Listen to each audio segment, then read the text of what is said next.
Aujourd'hui, nous allons raconter l'histoire d'un monde rempli de distorsions et de décadence inévitables. Ici, les personnes qui s'opposent au destin et cherchent à changer les choses sont appelées Shter. Le film commence par une scène dans un casino luxueux et magnifique. Cet endroit est fréquenté par de nombreuses personnes, mais dans un coin, personne ne remarque quoi que ce soit. Un jeune homme mystérieux, portant un masque noir, ordonne à ses coéquipiers de tirer sur un énorme lustre. Une fois la tâche accomplie, ce mystérieux individu souhaite bonne chance à un jeune homme avant de s'éclipser. Il s'avère que ce beau jeune homme aux cheveux noirs est un membre d'une organisation secrète. L'incident attire l'attention des gardes du casino. Dès qu'ils aperçoivent le jeune homme, ils se lancent à sa poursuite. Tout au long de sa fuite, il bénéficie d'une équipe de conseil à distance, qui semble être assez bruyante. À travers la conversation, on apprend que ce jeune homme au look impressionnant est surnommé Jaker. Après une scène de chat et souris avec des gardes incompétents, Jaker cache un trésor dans un endroit secret. S'ensuit une évasion spectaculaire, digne d'un film. Mais malheureusement, après avoir atterri, il tombe dans une embuscade. En novembre, le chef de l'organisation secrète est officiellement capturé. Bien qu'il soit brutalement torturé, il continue à observer les caméras en espérant s'échapper. En réalité, ils l'ont accusé de plusieurs crimes, tels que meurtre et possession d'armes, pour justifier son arrestation. Pendant ce temps, sa sœur, Nijima, cherche à s'impliquer dans cette affaire. Dans la salle, le chef des interrogateurs obtient enfin son vrai nom après avoir menacé de torturer ses coéquipiers. Pour protéger ses amis, il finit par avouer que son nom est Amamiya Zen. Ils lui demandent ensuite de signer une confession avant de partir. Peu après, sa sœur aux cheveux verts entre dans la pièce. Dès qu'elle le voit, il lui demande des nouvelles de ses amis. Lorsqu'il apprend qu'ils sont tous en sécurité, il pousse un soupir de soulagement, révélant une expression de désespoir. En un coup d'œil, Nijima comprend ce qu'Amamiya a dû endurer. Elle espère qu'il pourra lui dire ses véritables intentions, car tout ici peut arriver et elle ne peut pas tout contrôler. Face à ces questions incessantes, Amamiya ne sait pas comment réagir. Soudain, une voix résonne à son oreille. Il semble s'agir d'un système qui veut qu'il change son destin et échappe à la captivité. Cette fois, il se retrouve en retour à un samedi, le 9 du mois. Lorsqu'il voit l'annonce renforçant les lois contre les criminels juvéniles, un souvenir surgit dans son esprit. Puis, deux élèves de lycée commencent à parler bruyamment. Elles évoquent un certain Akechichi, un détective du lycée si brillant qu'il semble venir d'un autre monde. Il vient de résoudre une autre affaire. Avec son compagnon Ryogen Naoto, il est considéré comme le deuxième prince des détectives. Alors qu'il écoute attentivement, les deux filles se retournent et le regardent avec méfiance, le mettant dans une situation inconfortable. En descendant du train, il reçoit soudainement un message avec une image rouge. Lorsqu'il clique dessus, tout autour de lui s'arrête et tout devient rouge. Au milieu de la rue, un immense trou apparaît soudainement, émettant une lumière bleue puissante, avant de se transformer en un monstre ailé. Malgré la scène, Amamiya ne semble même pas effrayé. Il efface rapidement l'application, se rendant au Yogenjaja. Là, un homme nommé Sakura Sojiro, le propriétaire du lieu, le reconnaît immédiatement. Il l'avertit qu'Amamiya a un passé criminel et il lui demande de ne pas causer de problème. Il l'emmène ensuite à l'académie Sujin pour lui trouver un professeur. Le soir, alors qu'il lit un livre, il reçoit à nouveau une notification de l'application qu'il avait utilisée plus tôt. Dans son rêve, il est transporté dans une pièce nommée l'espace entre réalité et rêve. Le propriétaire de cet endroit, IG, lui explique que cet espace reflète son cœur. Avec son état actuel, il se dirige vers la décadence. Avant de le quitter, IG lui dit qu'ils se reverront bientôt. En revenant à la réalité, le matin suivant, le propriétaire du bar l'amène à l'école. L'académie, réticente à accepter un étudiant avec un passé criminel comme Amamiya Gendai, finit par le laisser entrer. Peu après, un incident se produit à la station de métro, plongeant tout dans le chaos. Cela réveille en Amamiya des souvenirs qu'il avait oubliés. Face à une nouvelle question sur l'académie, nous revenons à un souvenir d'Amamiya. Un jour de pluie, il rencontre un jeune homme aux cheveux blonds de la même école que lui. Lorsqu'ils arrivent à l'académie, ils sont stupéfaits de découvrir que l'école a disparu, remplacée par un château. Avant qu'ils ne puissent comprendre ce qui se passe, des soldats marionnettes les capturent et les jettent dans une cellule. Là, Kamida, un autre étudiant aux cheveux blonds, est torturé par les soldats. Il supplie Amamiya de fuir. Dans une situation désespérée, une voix familière se fait entendre, et le système aide Amamiya une fois de plus. Les soldats sont immédiatement repoussés par un vent mystérieux. Après avoir répondu à Amamiya, une entité nommée Aen apparaît, se présentant comme l'âme qui réside en lui, et lui offrant le pouvoir nécessaire pour résoudre la situation. Le jeune homme aux cheveux blonds, voyant Kamida confus, saisit l'occasion pour prendre les clés et s'échapper avec Amamiya, réussissant à fuir le monde virtuel. Une voix du système félicite Amamiya, et le mystérieux château disparaît, laissant place à l'académie. De retour dans la cellule, Amamiya fait face à de nouvelles questions de Nijima sur l'académie Sujin. Elle croit que bien que Kamida se prenne pour un roi et cause de nombreux torts à l'école, il n'y a aucun lien direct entre lui et l'organisation secrète. À ce moment-là, Amamiya repense à un autre souvenir. Il se souvient d'un jour à l'école où ils ont rencontré Mosida, un autre étudiant, qui réprimandait les élèves en retard. Curieusement, il semble s'intéresser à Amamiya et se préoccupe du jeune blond, Sakamoto, qui a manqué plusieurs jours de classe. Lorsqu'ils entrent en classe, après la présentation de l'enseignante, les murmures commencent. Les autres élèves reconnaissent Amamiya comme un criminel vu à la télévision. L'enseignante assigne à Amamiya une place juste derrière une fille aux cheveux gris, Takamaki, qu'il a rencontrée à la station de métro. Takamaki remarque, également Amamiya, et les rumeurs commencent à circuler sur leur relation. Les autres élèves se spéculent, pensant que Takamaki aurait trompé Mosida avec Amamiya. À l'heure du déjeuner, tu cours acheter de la nourriture. Alors que tu es en train d'acheter le dernier sandwich du magasin, tu rencontres ton ami Sakamoto. Un moment plus tard, sur le toit, vous partagez chacun une moitié de sandwich et le garçon aux cheveux blonds commence à parler du passé d'Amamiya et dit que vous êtes tous les deux dans le même bateau. Sakamoto te demande si tu te souviens du château et il te parle du scandale autour de Komosida. Mais personne n'ose dire quoi que ce soit car c'est lui qui a amené l'équipe à un niveau national et il essaie toujours de paraître amical. C'est pour cela que la manière dont Komosida est perçu comme le roi du château semble si authentique. À son retour chez lui, le propriétaire du magasin lui dit que l'école vient de l'appeler et lui a rappelé de ne pas causer plus de problèmes. Là-bas, plus aucune école ne veut de quelqu'un comme lui. Une fois dans sa chambre, Amamiya s'allonge sur son lit, perdu dans ses pensées sur le château. Komosida est le gars AN qui dirige l'endroit sombre. Une fois de plus, nous plongeons dans le rêve du protagoniste. Il retourne à la prison de Velvet, comme l'avait dit le geôlier. Igo lui dit qu'il a éveillé un pouvoir spécial et fait allusion à l'idée que sa réhabilitation pourrait enfin commencer. De plus, il mentionne un endroit appelé le monde parallèle de la fleur de péché et explique que c'est lui qui lui a donné cette chose parce qu'il est détenu. Si Amamiya continue sur ce chemin, il ne pourra pas échapper à son destin corrompu. Mais s'il peut devenir cette fleur de péché, avant même de pouvoir entendre tout ce qu'Igo a à dire, notre protagoniste est ramené au monde réel. En route vers l'école, il voit à nouveau cette étrange application. Pendant l'heure de sport, Komosida lui reproche d'être trop faible, puis il jette un coup d'œil à Takamaki et lance directement un ballon sur son joli visage, le faisant tomber sur le terrain. Mais cette fois, Amamiya ne regarde plus cet homme avec calme, il a un regard déterminé, et soudainement ce type fait monter un autre élève à sa place. Un peu plus tard, notre protagoniste voit Sakamoto se faire réprimander par ses camarades, car ses actions attirent l'attention de Komosida. Tout le monde lui conseille de ne pas s'attirer les foudres de cet homme rusé. Un moment plus tard, sur le toit, ils recommencent à discuter de ce professeur de sport et de leurs pensées sur le château. Pour confirmer leurs soupçons, ils décident de retourner au château une fois de plus grâce au monde parallèle de la fleur de péché. En quelques secondes, ils sont dans le palais. Pendant ce temps, Takamaki console un camarade avec des mots de soutien très sincères.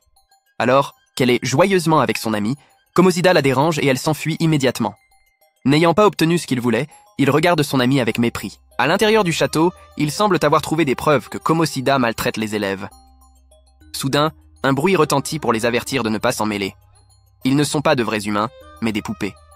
C'était un chat parlant, nommé Morgana, qui essayait de fournir des informations utiles pour être libéré. Amamiya accepte l'offre et libère immédiatement le chat.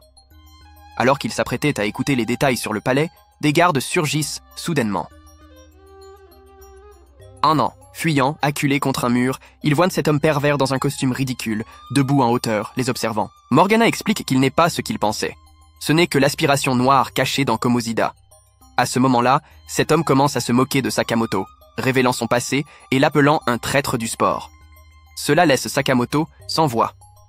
Grâce à son grand nombre de soldats, il parvient à rapidement subjuguer les trois. À ce moment, Amamiya motive Sakamoto pour l'aider à se lever et lutter.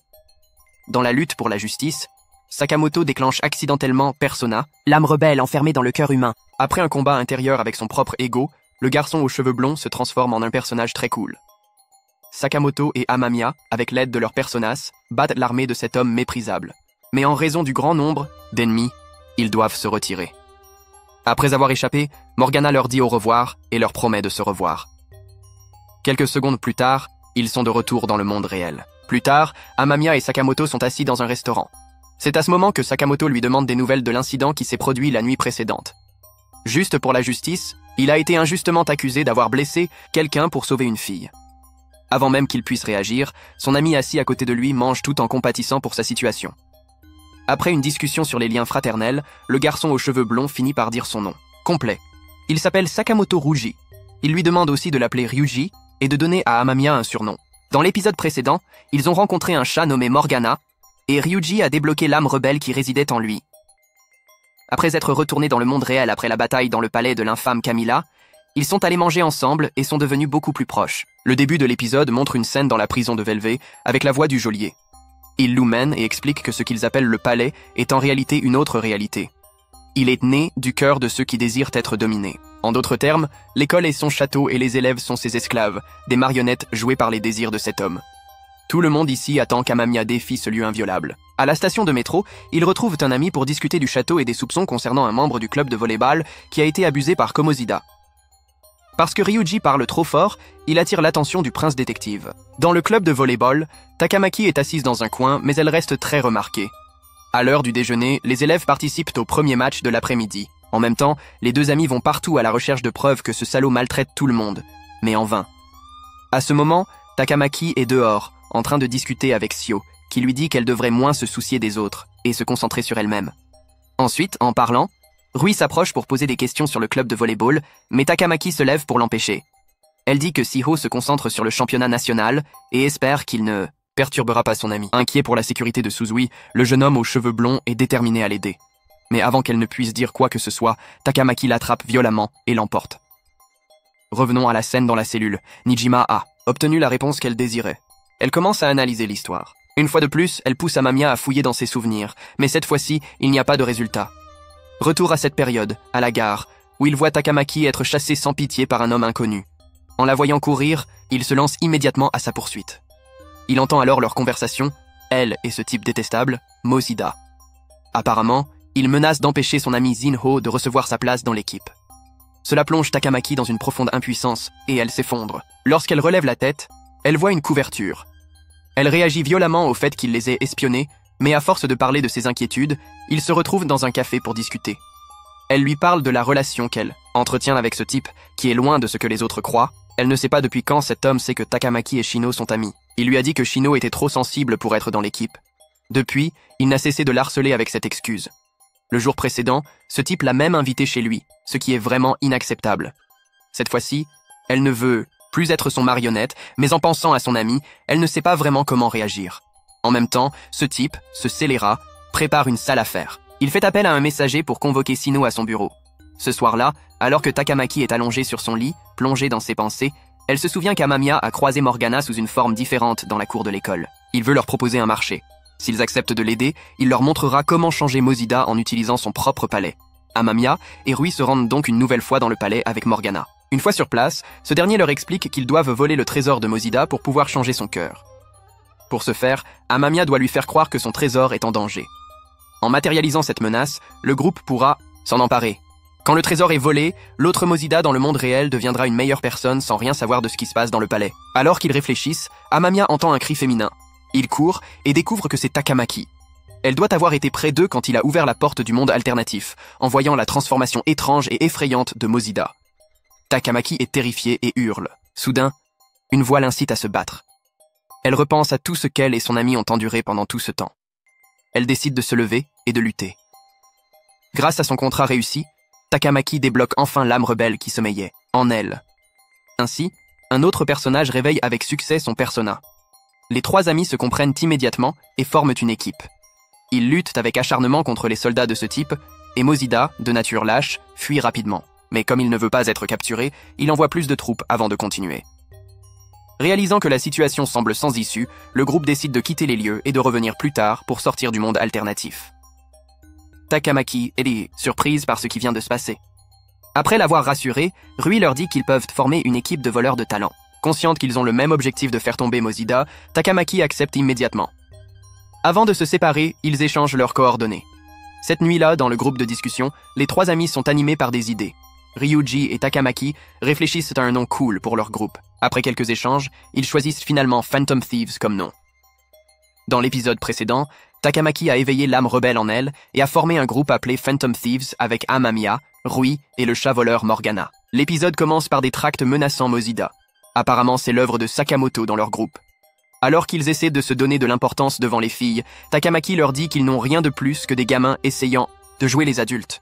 Morgana est aussi d'accord. Quelques instants plus tard, Mosida apparaît et menace les trois amis avant de se transformer en une créature monstrueuse, les défiant.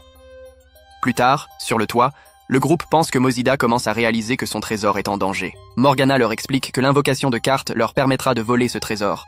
Mais le temps est limité. Cette fois, Mosida sera plus vigilant, donc le groupe doit se préparer soigneusement. Après la discussion, ils se donnent rendez-vous à minuit pour passer à l'action. Peu après, Amamiya emmène Morgana et Ryuji dans un magasin d'objets rares, mais les prix sont trop élevés pour qu'ils achètent quoi que ce soit. De retour chez lui, Amamiya rencontre une étrange médecin qui veut en faire un sujet d'expérience. Elle lui donne une pilule et lui dit de l'essayer s'il est fatigué. En échange, il doit lui rendre compte des effets secondaires. Elle lui donne cet avertissement avant de partir. En montant dans sa chambre, Morgana commente que l'endroit ressemble à un entrepôt et dit qu'il entraînera Amamiya pour en faire un véritable voleur. Comme prévu, cette nuit-là, les trois amis apparaissent tous ensemble. Dès qu'ils voient l'endroit, Morgana remarque immédiatement que la sécurité a été renforcée. Alors qu'ils se battent contre les troupes de Mosida, les trois amis décident de se donner des surnoms. Ryuji prend le nom de SK et Takamaki choisit Panther. Quant à Amamiya, il n'a pas encore d'idée pour le sien. Devant le trésor, le groupe reste stupéfait par le piège tendu par Mosida. Morgana leur dit que ce n'est pas impossible à surmonter, mais qu'ils auront besoin d'une clé spéciale pour le faire. Peu après, Takamaki attire l'attention du garde pendant que Ryuji vole la clé d'un autre soldat. À ce moment-là, un esprit surgit du costume et commence à gronder Ryuji. Mais avant qu'il ne puisse continuer, le héros principal remercie l'esprit. À ce moment-là, l'esprit réalise qu'il n'appartient pas à Mosida, mais à une déesse qui a traversé le cœur de l'océan humain, appelée PC, avant de disparaître. Quelques secondes plus tard, ils arrivent au trésor et rencontrent Mosida. Hilar croit que ce sont les étudiants eux-mêmes qui sont venus le trouver, pensant qu'ils veulent profiter de son succès. Il se transforme alors en un monstre violet avec une longue langue répugnante et attaque Ryuji.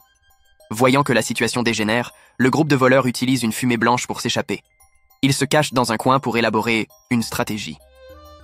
Le combat continue, mais seul Amamiya, Takamaki et Morgana affrontent le démon. Ils disent que l'école a eu peur et a fui. Mais en réalité, Amamiya attendait juste le bon moment pour agir. Les trois attaquent ensemble, infligeant une grande douleur à la créature. Cependant, immédiatement après, ils mangent quelque chose pour se régénérer. Réalisant que pour le vaincre, ils doivent détruire ce qu'ils mangent pour se régénérer, Amamiya utilise un pistolet mental pour détruire la boîte de nourriture du monstre. Furieux, il prépare un coup fatal qui secoue le monde. Sans pouvoir réagir, Amamiya et ses alliés subissent une attaque dévastatrice. Juste au moment où ce démon est sur le point de porter le coup final, le héros principal est soudainement ramené à la pièce de la prison. Là, Igor lui demande si cela ressemble à ce qui s'est passé auparavant. Sans résistance, Amamiya répond qu'il ne s'agit pas de la fin et qu'il peut encore continuer à se battre. Recevant la réponse qu'il attendait, Igor fait un geste de la main et Amamiya tombe à genoux. Un gardien de prison explique alors que le persona est une personnalité qui existe à l'intérieur de l'homme. En effaçant l'ancienne personnalité, le persona de celui-ci renaîtra entièrement. Le persona d'Amamiya disparaît pour l'instant, mais il restera toujours à ses côtés. Lorsqu'Amamiya atteindra son destin, ils se retrouveront. Non seulement un nouveau persona est né, mais quelque chose en Amamiya se réveille également et commence à se régénérer. En ouvrant les yeux après le coup fatal de Mosida, il parvient à réagir à temps. Ensuite, ils sont allés faire du shopping ensemble, très joyeux, et ont décidé que Jen serait le leader du groupe. Le soir, en rentrant à la maison, les trois amis ont continué à discuter par message pour décider du nom officiel du groupe. Finalement, ils ont choisi le nom The Toms. À la fin du cours, un garçon s'est approché pour discuter avec notre personnage principal. Il lui a dit qu'il y avait beaucoup de gens malveillants en dehors de Komosida et qu'il croyait que le groupe Kwai Jiao allait certainement prendre le pouvoir et rétablir la justice, alors il les a soutenus en les mettant sur sa page. De plus, ce garçon s'est rapproché d'Amamiya et lui a demandé s'il faisait partie de ce groupe. Il semblait qu'il le savait déjà et est rapidement parti après avoir dit qu'il soutiendrait Jen à 100%. Pendant ce temps, dans le bureau du directeur, un homme en surpoids demandait à une belle jeune femme de surveiller tout ce qui se passe pour découvrir qui avait créé la carte d'invocation. Peu après, elle est tombée sur le groupe Kwai Jiao en train de lire les commentaires des gens et en discutant. Ils étaient très animés quand Morgana les a invités à suivre. Un peu plus tard, ils ont reçu une mission pour aider une dame poursuivie par son ex-petite amie. Ils ont immédiatement activé leur pouvoir Ouatieu et se sont rendus sur le lieu de la demande. Cependant, contrairement à la dernière fois, cet endroit était un palais partagé par beaucoup de gens. Il était aussi grand qu'un château, comme celui de Kamosida. Ensuite, Morgana s'est transformée en un véhicule pour transporter tout le monde à travers ce vaste palais. En chemin, ils ont rencontré des choses très étranges. Et bien sûr, comme c'était un lieu partagé, il y avait beaucoup de fantômes. Après un moment, ils ont repéré Nakanohara, le type qui poursuivait son ex-petite amie. Dès qu'il les a vus, il a commencé à se comporter comme un chef. Bien qu'il n'ait aucune qualité, il était complètement arrogant. Après avoir crié, il se transforma en monstre, mais en quelques secondes, il s'est soumis devant The Phantoms et est revenu à son état normal. Ensuite, ils se sont rendus dans un endroit encore plus grand. Grâce à la nouvelle perception des gens, le groupe pouvait pénétrer plus profondément dans leur esprit. Contrairement à d'habitude, cette fois Morgana ne pouvait pas fournir d'informations utiles. Elle ne se souvenait plus de son identité, ni de la raison de sa forme actuelle. Mementos était le palais de tout le monde, mais c'était aussi l'origine de tous les palais. Si elle résolvait cette énigme, elle pourrait redevenir humaine. Morgana a dit qu'elle allait devenir une sorte de mentor et entraîner les 3 autres pour l'aider, et a ajouté que dorénavant, Phantoms ne s'attaquerait qu'aux vrais méchants. De plus, tous les membres devaient être d'accord avant de lancer le plan. Tout le monde a accepté cette idée venant de ce chat intelligent. Ce soir-là, dans le cabinet de la mystérieuse doctoresse, le personnage principal entendit les conseils de Morgana. Elle espérait qu'il pourrait se lier d'amitié avec cette personne. Peu après, Amiya rencontra Akechi et Nijima chez lui. Akechi lui parla de la cruauté du métier de détective et de la gloire éphémère qui l'accompagnait. Morgana, toujours aussi perspicace, comprit rapidement qu'il s'agissait du célèbre groupe de détectives du lycée. Dans l'épisode précédent, notre groupe Kwai Jiao avait gagné la confiance des autres, ce qui leur permettait d'entrer plus profondément dans le palais. Un soir, Nijima amena Akechi à la boutique du médecin, où ils rencontrèrent Tamamiya. Le début de l'épisode montrait un jeune homme élégant qui s'intéressait à Takamaki. Face à ses questions, il ne répondit pas vraiment, se contentant de complimenter sa beauté. Il se présenta comme Kitagawa Duuk, un étudiant en 2e année de lycée, et un disciple de l'artiste célèbre Madarem Ishirius, aspirant à devenir peintre.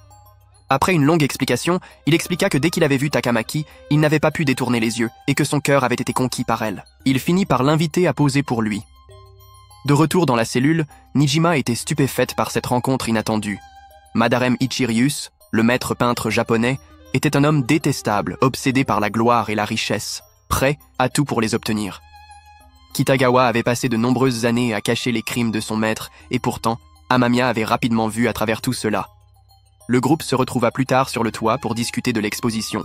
Temadareng. Ryuji et Amamiya étaient peu intéressés, mais Takamaki était excité par l'idée, pensant que cela semblait très adulte. Un moment après, une fille arriva et commença à les critiquer. Elle pensait qu'ils étaient liés par un trouble fait, une élève mal réputée et un élève transféré célèbre, et les accusa de tous avoir des antécédents avec le professeur Mosida. Cette fille était en réalité Nijima Makoto, la présidente du conseil des élèves, venue leur rappeler que cet endroit était interdit après l'incident. Lors de la descente, Morgana conseilla au personnage principal d'être prudent avec elle, car elle semblait très rusée. Le lendemain, bien que ce fût ennuyeux, tout le groupe décida finalement de se rendre à l'exposition. Lorsqu'ils arrivèrent, ils virent des journalistes entourant le peintre Madarem, qui expliqua que sa capacité à créer différents styles de peinture venait naturellement, comme des bulles qui remontent à la surface de l'eau. Il parla comme un Bouddha vivant. Madarem pensa qu'il était important de ne pas se laisser influencer par l'argent et la gloire. Son atelier était une simple maison de paille, mais suffisante pour poursuivre la vraie beauté. Takamaki était presque devenu une fan de ce vieil homme, mais Duuk, mécontent, l'attira ailleurs. Plus tard, le groupe se retrouva dehors, où Amamiya montra à Takamaki une accusation en ligne concernant Madarem. Les rumeurs disaient que ce maître avait volé les œuvres de ses disciples et les avait forcés à vivre comme des esclaves dans sa maison de paille. Kitagawa se défendit en niant ces accusations et affirma qu'il protégerait son maître. Après un échange animé, ils furent expulsés. Le groupe décida alors de mener une enquête approfondie avant d'agir. Sans trop de paroles, Takamaki tira l'homme à l'intérieur de la pièce secrète avec elle. En même temps, la porte verrouillée du palais s'ouvrit enfin. À l'intérieur, ils découvrirent de nombreuses peintures gigantesques et réalisèrent qu'ils pouvaient entrer. Les deux se précipitèrent à l'intérieur. Pendant ce temps, Madarem poursuivait la jeune fille et Duuk, les chassant de la pièce qui était verrouillée depuis si longtemps. Encore une fois, une série de mensonges était fabriquée par cette racaille.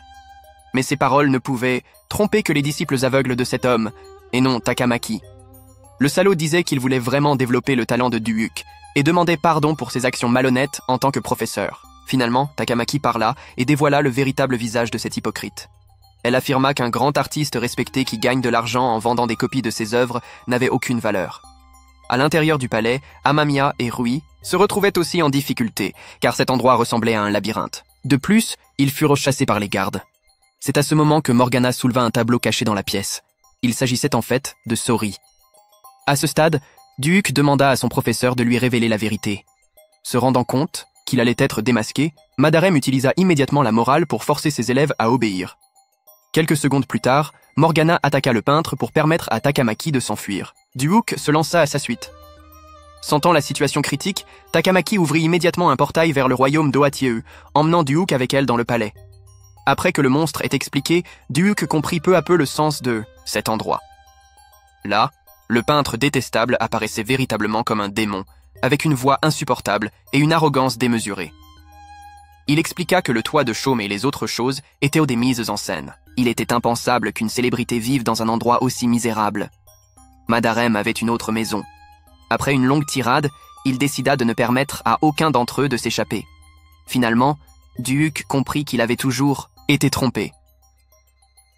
La peinture volée n'était qu'une rumeur propagée par lui pour faire monter le prix des œuvres. Fier de ses actes de fraude et de vol, il se sentait pleinement satisfait.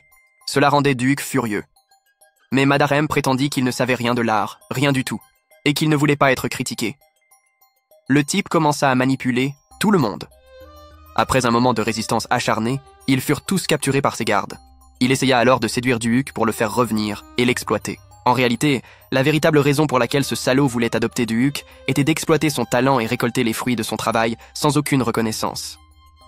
À ce moment-là, après une longue période de souffrance et d'une âme révoltée, Duhuk se réveilla réellement. En quelques coups, son persona a permis à tout le groupe de ne rien avoir à faire. Un coup tranchant fit fuir Madarem, mais il réussit à s'échapper. The Phantoms conseillèrent à Duhuk de ne pas se laisser avoir. Pour changer la nature de Madarem, il fallait voler son trésor, car le tuer ici n'avait aucun sens. Ce soir-là, Duhuk admit qu'il avait tout compris depuis longtemps, mais qu'il n'avait pas voulu l'accepter aveuglément. De plus, il pensait que c'était lui qui avait été nourri par Madarem. Cependant, il apprit de sa mère qu'il avait été élevé par elle. Malheureusement, elle était décédée dans un accident lorsqu'il avait 3 ans, et il ne pouvait pas vérifier cela.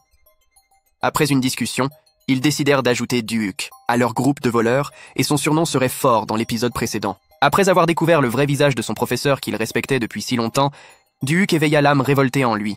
Bien qu'il n'ait pas pu éliminer Madarem, le groupe de voleurs avait gagné un nouveau membre. L'épisode commence avec Madarem recevant une carte d'appel de The Phantoms, avec des accusations longues comme le bras, un faiseur de miracles qui exploite les talents de ses élèves. Les voleurs décidèrent de forcer Madarem à avouer tous ses crimes, par lui-même et à se saisir de ses vices. Des messages similaires étaient affichés partout. Entendant cela, Madarem devint furieux et paniqué à l'idée que son secret soit découvert. Pourtant, dans son cœur, il restait arrogant, pensant que personne ne pourrait rien lui faire. Après avoir tout vu, Duhuk partit dans un coin avec le groupe d'Amamiya et ils décidèrent de partir immédiatement, car le trésor était apparu. Le lendemain, Madarem fut obligé de tout avouer à la télévision. La police commença son enquête. Cette victoire fit grandir la popularité des voleurs et ils étaient désormais connus du grand public. Duhuk décida de quitter la maison, de chaume. Après un certain temps, il décida de vivre chez Amamiya et le groupe planifia une fête chez le héros. Il était une personne de confiance pour Komosida. Peu après, Skull et Joker sont arrivés au restaurant où se trouvait Yamachi. Dès son entrée, Amamiya a surpris Yamachi en train de boire et de discuter avec un ami. Il a dit qu'il utiliserait l'équipe d'athlétisme pour ramener l'Académie Sujin à son apogée. Il ne se préoccupait pas des fauteurs de troubles car il avait déjà réglé le problème. Le lendemain, son ami Nakakao était réprimandé par toute l'équipe pour avoir révélé leur secret à Kamida afin d'éviter un piratage. Ryuji est intervenu pour protéger Nakakao, découvrant que c'était lui qui avait parlé à Kamo de la mère de ce dernier. Cependant, Sakamoto ne se fâcha pas, il proposa même de créer une nouvelle équipe d'athlétisme sans compter sur le détestable Yamachi. Sakamoto encouragea l'équipe, suggérant qu'ils pouvaient même se frapper pour soulager leur colère. Tout le monde se mit à frapper Ryuji, le faisant souffrir terriblement dans le restaurant. Ryuji dit qu'il était heureux d'avoir Amamiya à ses côtés, mais son ton montrait aussi une certaine gêne. Le lendemain, l'information selon laquelle Yamachi ne serait plus conseillé fut confirmée. Madame Shumo, une personne influente dans l'école, avait réglé l'affaire. L'entraîneur précédent allait revenir. Amamiya se réjouit profondément en entendant cela. Ce soir-là, dans une laverie, Kokakami leva les yeux vers le ciel et réalisa que juin était enfin arrivé. À la station de métro, Mizima demanda à Amamiya s'il avait déjà décidé où il ferait un stage. Le protagoniste répondit qu'il n'avait pas encore choisi. Mizima annonça qu'il irait à la télévision. En même temps, quelque part dans un coin, le président du conseil étudiant observait Amamiya qui se rendait à la télévision. En se promenant, Takamaki fut soudainement invité à passer à la télévision, ce qui la surprit énormément. Le vieil homme lui remit sa carte de visite avec une grande amabilité, lui disant qu'elle pouvait l'appeler à tout moment. Dans la salle d'enregistrement, Ryuji et Amamiya étaient traités comme des stagiaires, bien que ce fussent des invités. En se plaignant, ils aperçurent une belle fille. Ce dernier changea d'attitude et devint soudainement plus joyeux. Il s'avéra que c'était une star très populaire dans le milieu Sogi. Après un repas, tandis que ses amis mangeaient à leur faim, Mishima continuait à traquer les célébrités. Sakamoto se plaignait. Mais Morgana lui rappela que mener une vie banale et ennuyeuse faisait partie du travail d'un détective. Quand Ryuji apprit qu'il ne restait qu'une émission à enregistrer cet après-midi, il accepta de terminer le travail. Dans cette émission, ils invitaient un détective du lycée. Ce dernier remarqua rapidement Amamiya, assis dans le public, et se mit à sourire secrètement. Pendant l'interview, l'animateur demanda à Akechi ce qu'il pensait des Phantom Thieves, qui avaient amené des gens malveillants à abandonner leurs mauvaises intentions. Akechi répondit que le groupe des Phantom Thieves pouvait effectivement manipuler l'esprit des autres et qu'il devrait en suivre la loi. Bien que les actions de Madaram étaient des crimes impardonnables, ils se tenaient au-dessus de la loi, et se jugeaient eux-mêmes, ce qui n'était plus de la justice. L'animateur félicita Akechi pour sa franchise et dit que la pire chose que l'on puisse faire est de forcer quelqu'un à changer son état d'esprit. Le programme continua avec un segment où les téléspectateurs pouvaient poser des questions. Par hasard, Amamiya fut choisi pour répondre. Il différa d'Akechi en affirmant que les Phantom Thieves représentèrent la justice. À ce moment-là, le détective Prince demanda aussi une question.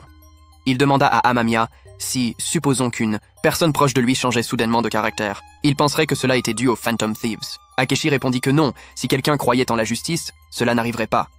Mais la vraie question était de savoir comment ils changèrent le cœur des gens. Si ces Phantom Thieves possédaient réellement ce pouvoir, ils pourraient être utilisés pour commettre un crime. Après quelques échanges, le détective donna l'exemple de l'incident du métro au printemps. Il suggéra que cela pourrait être une hypothèse, mais qu'il ne fallait pas l'ignorer. L'existence des Phantom Thieves pourrait inquiéter la vie quotidienne. Akechi ajouta qu'il travaillait avec la police pour résoudre ce problème. Lorsque le groupe envisageait de manger des gâteaux selon le plan de Morgana, Akechi apparut. Il se montra amical avec Amamiya, au point de vouloir dîner avec lui, mais réalisa la situation et partit rapidement. Dans un bureau privé, le directeur réprimandait le président du conseil étudiant pour ne pas avoir encore trouvé l'identité des Phantom Thieves. Elle ne croyait même pas à leur existence, mais il persistait à vouloir les démasquer.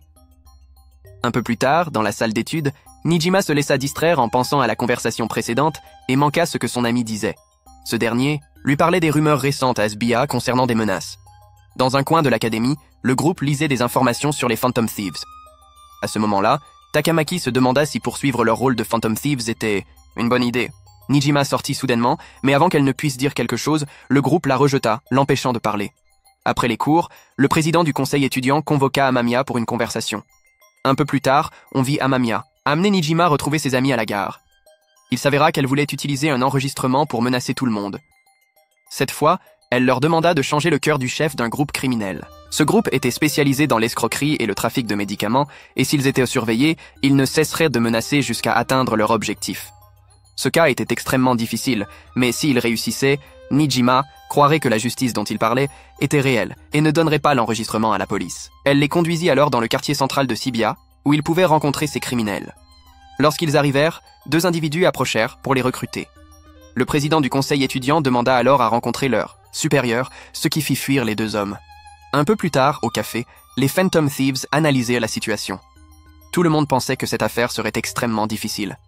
Tellement difficile que Ryuji proposa de changer d'objectif. Morgana planifia les détails de l'affaire, mais il devait d'abord connaître le nom du chef pour confirmer. Ce soir-là, Ryuji et Amamiya allaient rechercher des informations dans le quartier des Lumières Rouges. Alors qu'ils marchaient, une fille aux cheveux blonds leur dit que School allait avoir des problèmes avec les femmes et leur conseilla de faire attention. À ce moment-là, ils se souvenaient de la journaliste Oiya Ichiko et réussirent à obtenir un rendez-vous avec elle. Cependant, deux individus se précipitèrent vers Amamiya en se disant être des créatures Inuku. Étant pressé, Amamiya dut partir, laissant son ami gérer seul. Ichiko semblait un peu suspecte dans son café. Heureusement, le propriétaire du café bienveillant ne lui servit pas d'alcool. La journaliste souhaitait échanger des informations. Elle informa Amamiya sur un gang criminel de SB. En échange, Amamiya lui donna des informations exclusives sur la maltraitance des étudiants par le détestable Kozida. Ayant trouvé une bonne affaire, Amamiya décida de conclure le deal. Le lendemain, ils se réunirent pour suivre la piste. Après quelques déductions, ils réalisèrent que la banque du chef criminel était toute la Shibuya. Pendant ce temps, lors de l'examen national, Aki s'approcha de Nijima et lui demanda si elle était la sœur de Makoto. Il avait enfin trouvé la bonne personne et utilisa quelques manipulations psychologiques pour obtenir des informations sur les Phantom Thieves. Ce jour-là, pendant qu'elle étudiait, Nijima pensa à son père. Il avait sacrifié sa vie lors d'une mission et l'avait laissé seule avec sa sœur. En réfléchissant, sa sœur l'appela pour dîner. L'ambiance du dîner était tendue. Sa sœur, épuisée, lui lança quelques remarques acerbes. Puis, elle annonça qu'elle dînerait désormais, dehors, laissant Nijima seule. Dans le palais du chef de CBI, les Phantom Thieves rencontrèrent des difficultés dans leur enquête.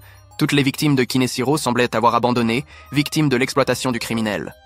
Lorsque les Phantom Thieves sortirent de l'autre monde, ils discutèrent, mais Makoto les écouta discrètement, En sortant du monde parallèle de Hohatie, juste le temps de se ressaisir, Kaneshiro du monde réel envoya un message urgent.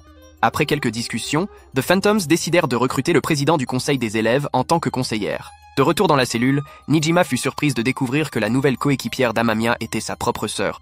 Mais cela ne l'empêcha pas de continuer à lui demander comment il avait réussi à dompter Nakezero Junya. Nous sommes alors ramenés au souvenir du protagoniste, un jeune homme séduisant. Le président du conseil des élèves se plaignait auprès de lui des élèves de plus en plus sur la défensive lorsqu'elle leur posait des questions sur leur activité après les cours. Elle disait qu'elle voulait mieux comprendre les autres, se rapprocher d'eux pour devenir plus utile. Amamiya lui suggéra de se rendre dans des lieux comme les centres de loisirs ou les arcades, où elle pourrait rencontrer d'autres élèves. Après quelques jours avec The Phantoms, Makoto se lia d'amitié avec tout le groupe. Elle sentait qu'elle avait enfin trouvé sa place et devenait plus utile que jamais.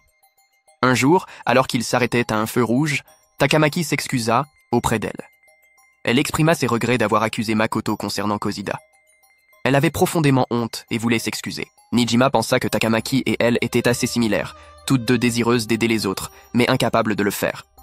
Les deux décidèrent alors de se réconcilier, renforçant ainsi leur lien. Le duo s'avéra être une équipe redoutable. Lors de leur mission, Makoto et Takamaki travaillaient si bien ensemble qu'ils résolvaient les tâches en un clin d'œil.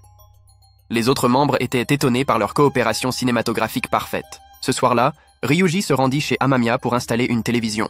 Ils entrèrent à nouveau dans le monde parallèle de Hohatie. Grâce à l'intelligence de leur nouvelle conseillère, l'équipe réussit facilement à déchiffrer le code bancaire de Kaneshiro. À peine arrivés, ils entendirent les pensées du gourou avide de ce dernier, qui croyait que l'argent était ce qui prouvait sa valeur.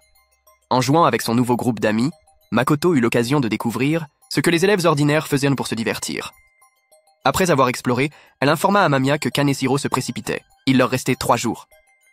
L'action fut rapide, et The Phantoms pénétrèrent à nouveau dans le palais de Kaneshiro, mais le trésor n'avait pas encore été matérialisé, alors ils laissèrent une carte d'appel. Finalement, Nijima comprit que cette carte d'appel était l'élément qui pourrait faire croire à Kaneshiro que son trésor était en danger et le matérialiser. Ce plan était audacieux mais simple. Le problème était de faire en sorte que Kaneshiro voie la carte d'appel. Pour ce faire, ils décidèrent de coller des cartes dans tout le centre CBIA avec un message à l'intention de Kaneshiro Junya, l'homme gourmand. Il avait manipulé d'autres personnes en ciblant des mineurs. Ils étaient déterminés à le forcer à avouer ses crimes de vive voix. Le groupe était prêt à détruire ses vices. Ils s'infiltrèrent dans le palais du malfaiteur, où une surprise les attendait. Kaneshiro avait transformé toute la pièce en une immense caisse forte. Il venait des bas-fonds de la société, mais au lieu d'aider les autres, il avait décidé de les exploiter. Pensant être intelligent et supérieur, il considérait ses victimes comme méritant d'être dupées. Tandis qu'il frottait ses mains, il se métamorphosa en une créature répugnante. Après quelques échanges avec The Phantoms, il lança une contre-attaque, utilisant son robot défensif, Heotron, qui attaqua le groupe, les forçant à battre, en retraite. Alors qu'il s'apprêtait à les éliminer, Takamaki utilisa sa technique spéciale de brûler l'argent. En voyant son obsession disparaître sous ses yeux, Kaneshiro se sentit submergé. Profitant de sa panique, le groupe lança une offensive commune et élimina Kaneshiro. Après avoir retrouvé sa forme originelle, il se mit à pleurer, expliquant qu'il voulait simplement trouver un endroit où il appartenait. Il se sentait idiot, pauvre et laid, croyant que seul l'argent pouvait lui donner une place dans ce monde. Alors qu'il s'apprêtait à le juger, il les avertit de faire attention à l'homme portant un masque noir. Personne d'autre n'était entré dans son palais et il était impossible que quelqu'un d'autre y entre. Voyant le palais s'effondrer, ils n'eurent d'autre choix que de fuir pour sauver leur vie. De retour chez Amamiya, Makoto sortit une valise pleine d'argent. Mais il s'avéra que tout cela n'était qu'une illusion, uniquement destinée à servir de vitrine. La mission fut un franc succès, et Makoto éclata de joie. Sur le plan réel, leur supérieur indiqua que les criminels montrèrent des comportements suspects. Ils pensaient pouvoir les capturer cette fois-ci. L'arrestation de Kaneshiro était une victoire pour The Phantoms, et les gens commençaient à leur accorder leur confiance. Même Akshi, dans le bureau du directeur, avoua que The Phantoms incarnaient la justice. En tant que présidente du conseil des élèves, Makoto assura au directeur que The Phantoms était la justice, avant de démissionner. De retour dans la cellule, Nijima, encore inquiète, déclara qu'elle continuerait l'enquête. Après avoir changé le cœur de Kaneshiro, le groupe The Phantoms avait prouvé qu'il incarnait la justice. Ils avaient également gagné la confiance des citoyens et des détectives de lycée. Le film commença avec l'homme nommé Tawarada Kochi, arrêté par la police pour son implication dans 3 meurtres. Il était le fils du président du Parti démocrate conservateur. Le deuxième homme, Tawadara Kose, était accusé d'avoir détruit des preuves. Les deux furent conduits à la station de police de Mejiro. En parallèle, un journaliste demanda si cette affaire était dirigée par Akshi. Sans arrogance, le détective lycéen répondit que c'était juste un coup de chance. De l'autre côté, le propriétaire du café pensait qu'Akechi serait bientôt le prince des détectives. Juste après avoir dit cela, il vit Akechi entrer dans son café, ce qui le surprit. Akechi engagea la conversation avec Amamiya et lui demanda de jouer aux échecs avec lui. Après quelques insistances, Amamiya accepta. Le propriétaire du café voulait savoir comment Amamiya avait résolu l'affaire, mais Akechi refusa de répondre, prétextant que c'était un secret. Amamiya lui demanda alors si le groupe des Phantom Thieves était aussi secret. Akechi approuva, affirmant que c'était une affaire totalement secrète. Le détective Akshi se sentit frustré, voyant que les Phantom Thieves l'avaient devancé dans l'affaire Kaneshiro et déclara qu'il découvrirait l'identité des Phantom Thieves dès le matin suivant. Pendant ce temps, les gens débattaient sur les Phantom Thieves, et le nombre de visites sur leur site augmentait rapidement. Mishima était ravi, mais Morgana s'interrogea sur son comportement étrange. Même Ryuji était plus excité que Mishima. Bien que le groupe lui conseille de rester calme, tout le monde était heureux, car les Phantom Thieves devenaient de plus en plus populaires et attirant beaucoup d'attention.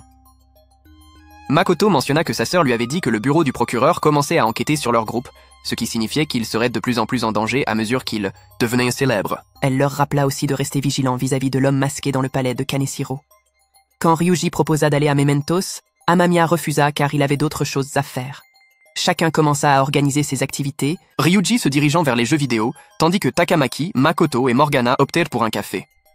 Alors que tout le monde partait, Amamiya et le dessinateur restèrent, ce dernier demandant des conseils auprès du leader. Nijima, de son côté, venait de recevoir une mission pour enquêter sur les Phantom Thieves. Elle promit à son supérieur qu'elle apporterait des résultats.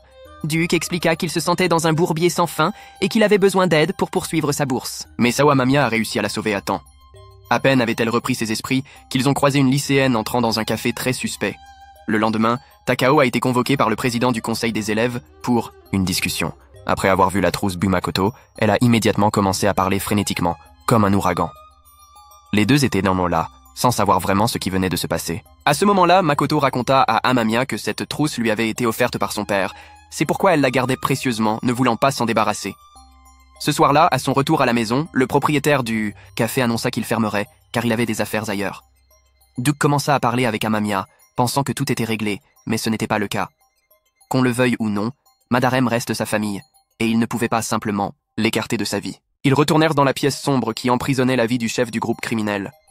La procureure Nijima, toujours choquée, ne pouvait pas croire que sa sœur Makoto faisait réellement partie des The Phantoms. Elle se demanda ce qu'elle avait vu en regardant sa sœur. Elle avait les idéaux de justice de leur père et se basait là-dessus pour ignorer les autres. Dans un centre de jeux vidéo, Makoto demanda à Amamiya quel genre de personne elle devrait être à l'avenir. Depuis toujours, elle voulait entrer dans la filière juridique pour satisfaire les autres et sa sœur. De plus, Makoto avoua qu'après cet événement, elle et Ao étaient devenus de plus en plus proches. Ce soir-là, Makoto se rendit une nouvelle, fois là où Eo travaillait pour rendre visite à son ami. Mizima était aussi là pour accueillir la journaliste alcoolique avec qui Amamiya avait pris un accord. Pendant ce temps, Aiko se retrouvait confronté à un homme en colère. Quand il aperçut la photo de Makoto, son visage se déforma. Soudain, Makoto envoya un message à Amamiya, lui demandant de sortir avec elle. Dans un restaurant bondé, son petit ami Eo n'arrêtait pas de critiquer leurs deux amis. Dès qu'Eo partit, Makoto s'inquiéta pour son ami et demanda à l'homme à cheveux rouges s'il avait l'intention de prendre au sérieux sa relation avec elle. En réalité, ce genre d'amour inquiétait tout le monde, sauf Eo. Le lendemain, Makoto, toujours suspicieuse de l'homme, sollicita à nouveau l'aide du protagoniste. Elle raconta que son père était mort dans un accident pendant qu'il enquêtait sur un gang qui exploitait de jeunes filles. Sa mère était morte depuis plusieurs années et sa sœur avait dû porter toute la responsabilité, affrontant de nombreuses difficultés. Elle supplia Amamiya de l'aider. Elle voulait trouver sa propre voie. Ce midi, Eo vint demander de l'argent, affirmant que Tsukasa, son petit ami, avait cassé une bouteille de vin cher et devait payer. Ce soir-là, Makoto et Amamiya suivirent Eo dans un club. Ils identifièrent rapidement l'homme, mais ils ne voulaient pas changer, pensant qu'à part lui, personne ne s'intéressait à elle. Peu importe ce qu'elle faisait, personne ne se préoccupait d'elle. Makoto pensait que, bien qu'elle soit une élève exemplaire cherchant à satisfaire tout le monde, personne ne comprenait ce qu'elle ressentait. Une nouvelle mission pour le groupe, ils se mirent rapidement en route. Face à cet homme prétendant être le meilleur, il n'y aura qu'à lever la main pour le régler. Après l'avoir éliminé, la relation entre Makoto et Eo semblait revenir à la normale, et Eo l'invita même chez lui. Quand la bataille fut finie, la personne que Makoto voulait devenir était une policière venant en aide aux personnes vulnérables, comme son père. Dans le bureau du chef Kiem Nijima, il affirma qu'il avait reçu un rapport sur l'affaire de Komozida, mais qu'il ne s'attendait pas à ce que The Phantoms cherche à mener des réformes sociales. Il désapprouvait aussi la façon dont les médias les adulaient. Il évoqua un plan proposé par un mystérieux individu qui semblait efficace. En entendant ce plan, il sourit, satisfait, un sourire sournois sur les lèvres. Après les examens, le groupe des criminels recommença à discuter avec enthousiasme du festival de feux d'artifice à venir. Le jour du festival, les trois garçons étaient habillés comme d'habitude, mais Duke se démarquait légèrement. En revanche, Takamaki et Makoto, vêtus de tenues élégantes, attirèrent l'attention au point que Rui en resta bouche bée. Le festival était animé, mais soudain, une pluie battante se déversa. Takamaki se plaignait de son choix de tenue alors qu'elle était trempée. Ils se réfugièrent dans un magasin de proximité, bondé de gens pensant comme eux, cherchant à se mettre à l'abri. Ryuji se sentait déçu après l'examen et ce voyage avec ses amis. Il pensait que même s'ils étaient le sujet d'intérêt national, les héros cachés dans l'ombre étaient aussi profondément découragés. Ils voulaient changer le monde de manière audacieuse, comme des feux d'artifice dans le ciel. Pendant ce temps, dans un restaurant, Nijimakse exigeait que le propriétaire révèle quelque chose, mais il refusa. Alors qu'elle partait, le journal télévisé annonçait que la popularité de The Phantoms avait augmenté après l'affaire Kaniro. Ils attiraient désormais l'attention d'autres pays. Un groupe de hackers internationaux nommé Met a publié un message de défi sur leur site web, se déclarant être les vrais agents de la justice. Ce message a fait sensation et les membres de The Phantoms ont dû se réunir d'urgence. Ces hackers étaient des crackers, des personnes utilisant Internet pour accéder illégalement aux données et les modifier. Cependant, Met était un groupe reconnu au niveau international, inspiré par une divinité maléfique dans le livre Les Morts. Ils avaient initialement exposé la corruption des entreprises, mais avaient ensuite utilisé les informations obtenues pour menacer les gens. Voyant qu'ils n'étaient pas meilleurs que les autres, The Phantoms décida de les ignorer, mais les choses ne se passèrent pas comme prévu. Ils avaient effectivement découvert